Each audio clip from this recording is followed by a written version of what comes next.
ও ভাই রে, ভাই ভাই আমি নিজে উঠতে পারছি না। যে সালাম, আমি যাদের সাপোর্ট করছি, মানে যাদের নিয়ে কথা বলছি, ফেসবুকে পোস্ট করছি, সোশ্যাল মিডিয়ার মাধ্যমে তাদের নিয়ে কথা বলছি, সালাম আমি এটাই বুঝতে পারছি না যে পনতিটা কারা। মানে আমি যাদের নিয়ে কথা বলছি, যাদেরকে সাপোর্ট করছি, তারা পনতি, নাকি আমি ওদেরকে সাপোর্ট করছি আমি পনতি? না না সেটা এরকম তো হবে কেন?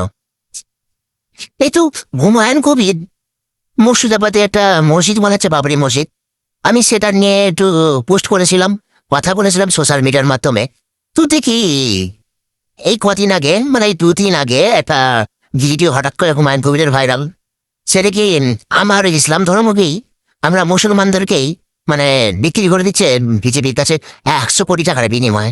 বলছি ইসলাম 100 কোটি টাকার বিনিময়ে ইসলাম আমার ইসলাম ধর্মটা দিয়ে আমাদের বিক্রি করে দিবে? আরে মাঙ্গের ভাই, সালা মাঙ্গের বেটা, তুই যে 100 কোটি টাকার বিনিময়ে আমাদেরকে বিক্রি করে দিবি, তুই আমাদেরকে একবার বলবি না?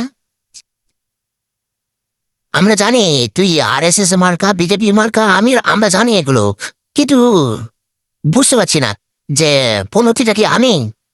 এছাড়া আমি তোদেরকে আমি সাপোর্ট করতে কেন যাচ্ছি আমি তো কিছু বুঝতে পারি না। মানে আমি দেখছি যে আমার ইসলাম ধর্মের নিয়ে যখন কেউ কথা বলছে, আমি তাকে সাথ দিতে যাচ্ছি, দেখে উল্টো দেখি সে দেখছি আমার পিছনে হাত দিয়ে দিচ্ছে। সারা কি করবো বলদিন তোদের চালাই? ভাবছি তোদের চালাতে আমি সোশ্যাল মিডিয়া থেকে নিয়ে আউট হয়ে যাবো।